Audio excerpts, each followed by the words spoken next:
मुझ पर गुस्सा क्यों कर रहे हो तुम? ये सब तो तुम्हारे बाप का किया धरा है। तुम्हारी बात से मुझे कोई फर्क नहीं पड़ता करत। अफसोस हो रहा है मुझे तुम्हें इस हाल में देख के। अगर तुम्हारे बाप को कुछ हो गया तो उसकी जगह तुम्हें सरदार बनना चाहिए। तुम में ये काबिलियत है। काई कबीले को तुम जैसा सरदार मिल जाएगा। याद रखना, अगर मैं कभी सरदार बना तो तुम्हारे टुकड़े टुकड़े करके उन्हें भेड़ियों के आगे डाल दूंगा। मैं तो समझ रहा था कि तुम्हारे कबीले में अर्तुरुल एक सरबराह आदमी, लेकिन अब अंदाजा हुआ कि पूरा कबीला ही नफरत करता है मुझसे। उसे लेकर आओ। हमजा, तुम्हारे बाप को ये आखिरी मौका दे रहा हूँ मैं कुंदुक्तु। हमजा जाकर मेरा पैगाम देगा तुम्हारे बाप को, मोहब्बत के साथ बताएगा उसे मैंने तुम्हें कितने प्यार से रखा हुआ है यहाँ। अगर उसने कैदियों को मेरे हवाले ना किया तो तुम्हारे साथ साथ तुम्हारे पूरे कबीले को आग लगा दूंगा। मुझसे तुम्हें किसी भी खैर की उम्मीद रखने की जरूरत। मैं तुम्हारी यहाँ खूब खातिर मदारत करूंगा। इनको ले जाके जिंदान में डाल दो।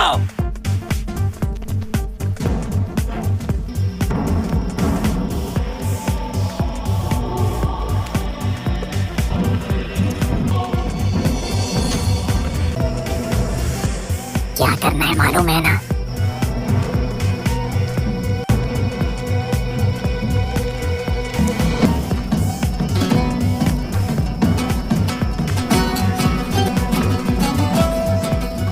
मेरी बात याद है ना तुम्हें? अर्तुरुल की तवज्जो हासिल करना है। इब्न सरदार, अल्लाह की रहमत नाज़िल हो आप पर। आपकी वजह से नई वादी में जगह मयस्सर हो सकी हमें। आप और आपके बहादुर साथियों की जितनी तारीफ की जाए कम है सरदार। अल्लाह हमेशा आपसे राज़ी रहे, आपका हामी नासिर रहे। आमीन।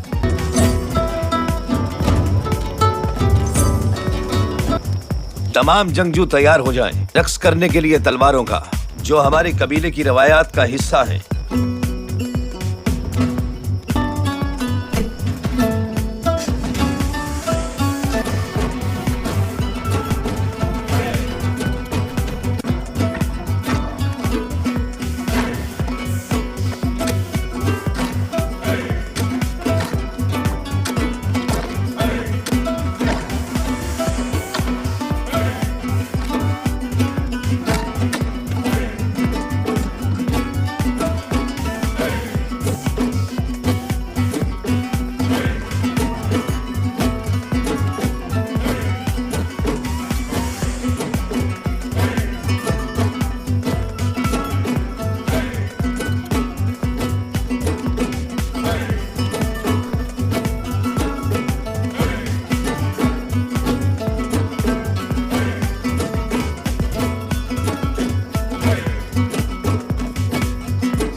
सुलेमान शाह ने तुम्हें अपने कबीले से बढ़ के जाना है, नमक खिलाया है। बेहतर यह है कि तुम भी पास रखो इस बात का और डोरे डालने की कोशिश मत करो उनके बेटे पर। ऐसा क्यों कह रही हैं आप? अक्लमंद हो तुम, इशारा काफी है।